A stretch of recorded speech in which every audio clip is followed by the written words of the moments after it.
Welcome to the College Investor Audio Show, where we talk about the biggest issues impacting millennial money, from student loan debt to side hustles to building wealth. We will show you how to get out of debt so that you can build real wealth for the future.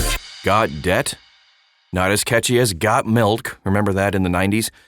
But today we discuss the 6 steps to help you kind of figure out what you need to pay off first so that you can get out of debt. Free yourself from the chains of debt.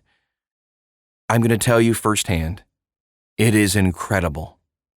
All right, so if you're looking to get your personal finances in order, pay off all that debt, knowing where to start can actually be a real challenge for some. You might be feeling some paralysis by analysis maybe when deciding which debt to pay off first.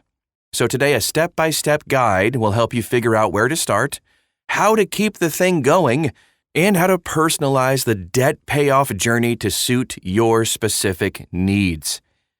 Step 1. Get current on your bills.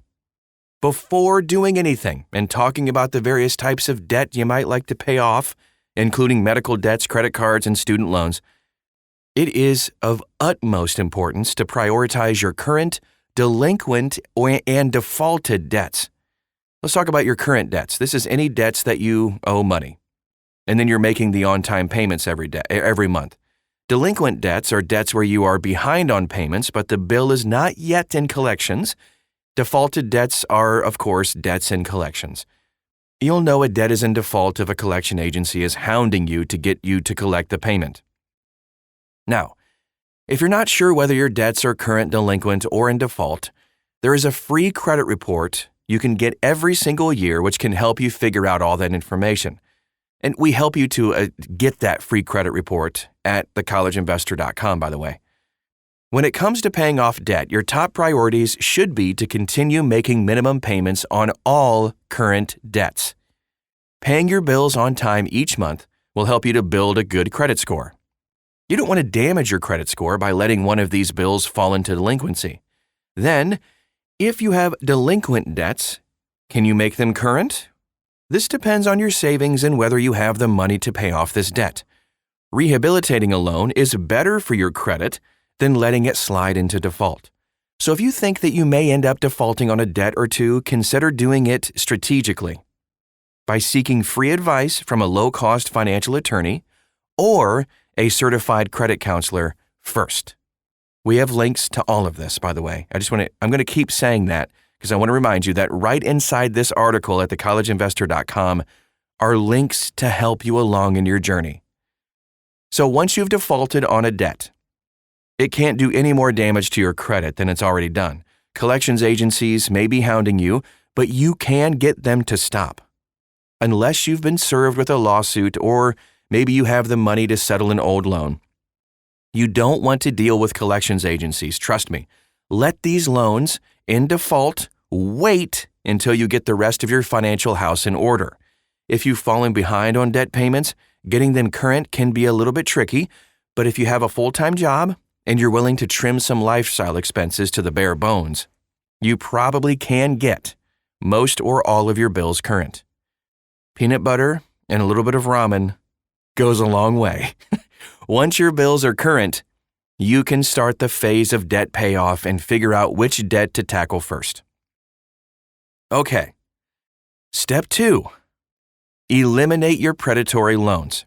Predatory loans are loans that have an interest rate above the legally established usury rates, which may hover around 39.5% in some states. Yikes.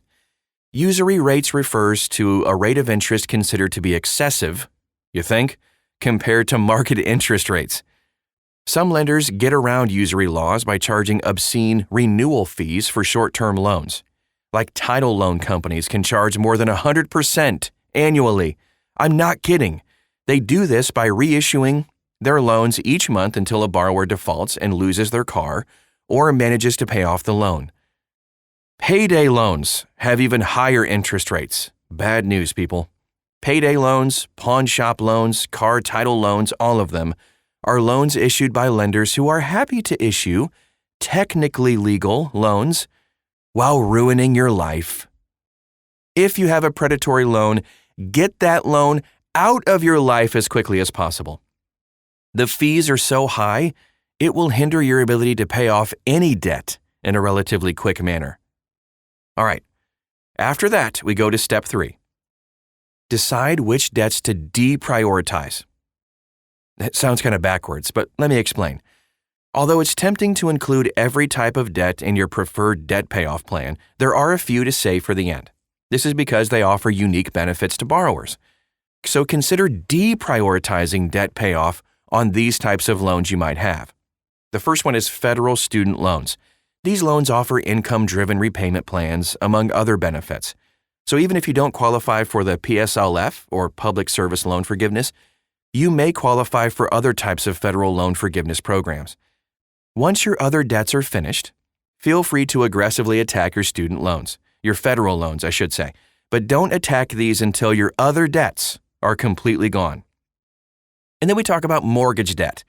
If you have a mortgage, you might qualify to itemized deductions and reduce your tax bill. Well, even with current mortgage rates right around 5%, you may not want to rush to eliminate this debt until everything else is cleared. Loans that have a 0% rate, indefinitely. If you have negotiated, and if you have, well done, a payment plan with a hospital or dentist, you probably have a 0% interest rate on this debt. They just want their money any way possible. The rate won't go up, and paying off the bill early won't boost your credit score at all. Just continue to make the minimum payments on this until you've paid off everything else. Now we move on to step 4.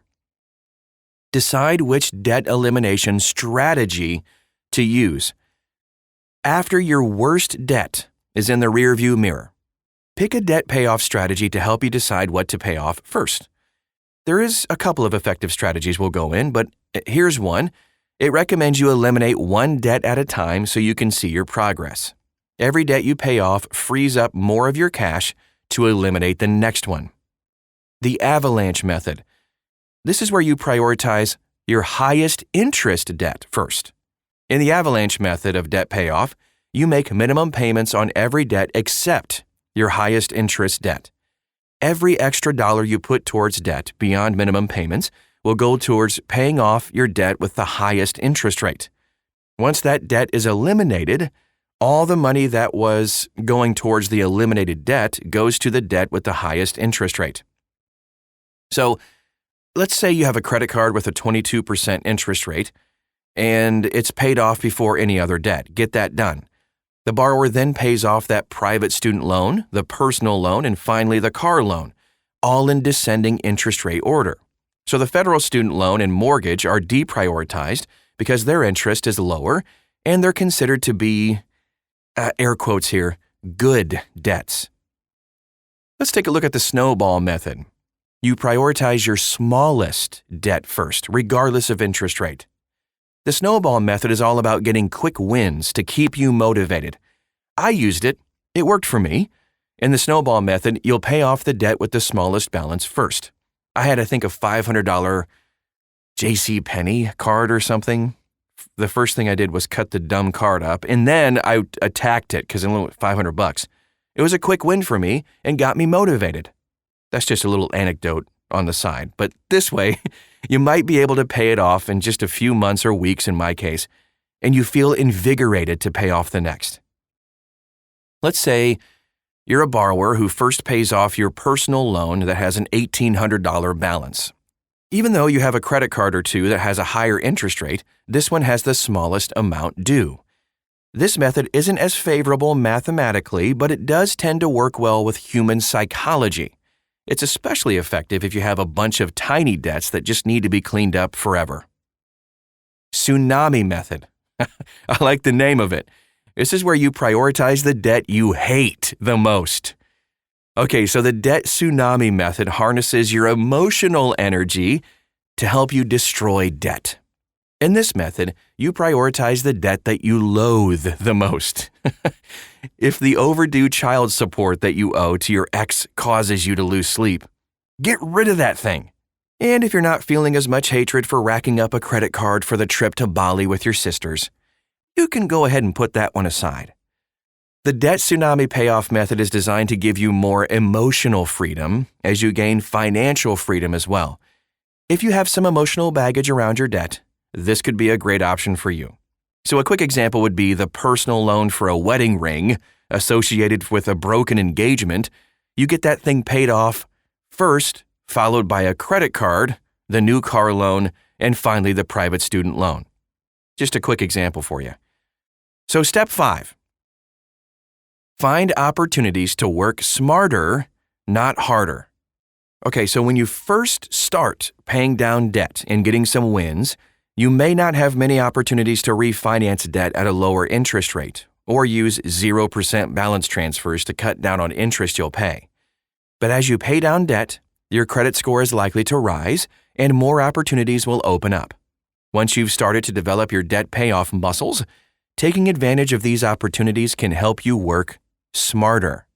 Your first plan doesn't need to be your only plan when you're paying off debt.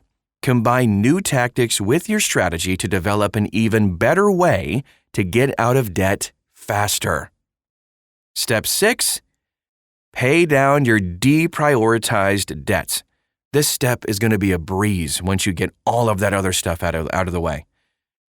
Get rid of all of the final remaining debt you have, most likely your student loan debt. You can check to see if you qualify for loan forgiveness or alternative paths to forgiveness. Then, just create a plan to attack one debt at a time. With enough determination and focus and motivation, which you should have at this point, you can motivate yourself to eliminate large debts and achieve greater levels of financial freedom. Another personal anecdote here. Today, I am completely debt-free. I used the snowball method. My mortgage is 0, and I paid cash for the house I'm currently living in. I'm not really rich and swimming in oozing and dollar bills coming out of my ears. No. But with some motivation, with determination, you can get out of debt too. Live financially free. That is our show for today. I hope it was encouraging and helpful to get you started on this amazing freedom path. If you need any more resources, we have a ton of links right inside this article. You can just copy and paste the title of the podcast right into the search bar at thecollegeinvestor.com. You'll find it. Please follow us all over social media. We're everywhere. You are. We are too. Just search for The College Investor. You'll find us. We would love to walk you through these steps and get you on the path to financial freedom. We'll do anything we can to help you get there. Thanks again for stopping by today, and we'll talk to you again real soon.